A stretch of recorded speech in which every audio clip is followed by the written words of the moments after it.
If I had to choose one founder who embodies self-confidence and self-worth for African entrepreneurs, it would be Isaac of Zeraki.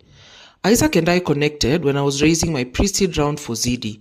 I was struggling, lots of interested investors, but finding it hard to close. Time was running out and I was feeling the pressure that many African founders know too well. Then Isaac shared a story that changed everything. He had walked away from a significant funding deal. Hey, and when I say significant, I mean life-changing money, more than I'd raised for ZD in total up to that point. The deal was on the table, but something just wasn't right, and his instinct told him it would cost more in the long term than it would deliver in the short term. So he walked away. And when he told me this story, I remember where we were, I remember where we were sitting, and honestly, I made him repeat it, I think twice. I just couldn't believe it. And that the rest of that day and that night, I stayed up, thinking about his decision, and it nagged at me. I mean, here I was struggling to close with a lot of investors, on the fence, which typically happens, and trying to get to that first term sheet and begin to close.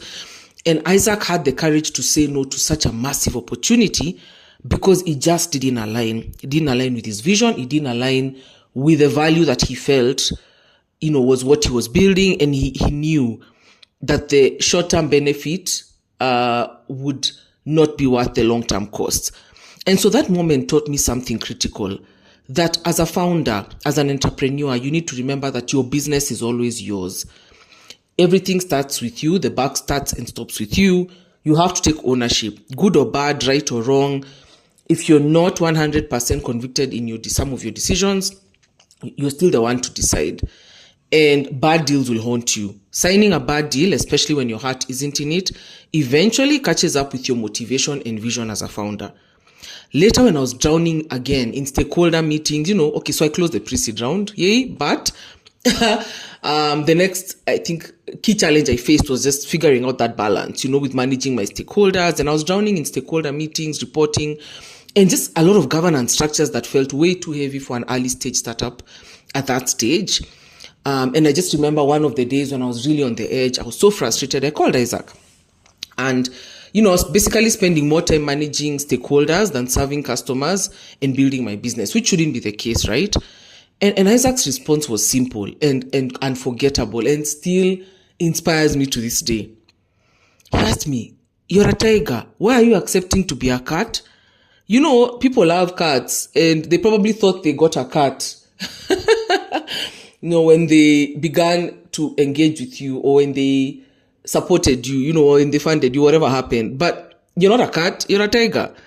And he knows my profile, he knows my experience, 23 years of experience in business, Safaricom, launching multiple markets. It's really not just about, it's not arrogance, right? It's at my level of experience also, and just believing in myself and the level of business I've done, even in corporate, it's just a reminder that, look, your stuff, you have been trusted with huge budgets and huge responsibilities, even in the corporate world, and so you shouldn't allow people to minimize that for you and kill your motivation and your passion, by taking you back into a space where you're being micromanaged for small things, And he reminded me that it's my responsibility to set those boundaries. No one can do it for me, and to fight for my space and to stand up for myself and what I know is right.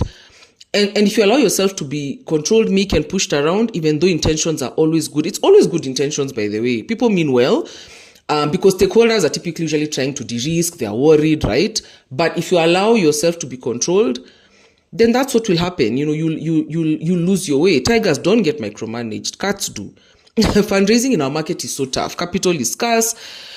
So, some of foreign investors usually, honestly, don't fully understand our context, and the power dynamics can leave us feeling like we have to accept whatever terms come our way. But Isaac and Zeraki has really showed me by his example that even as a local African founder, I can stand up to anyone, anywhere in the world.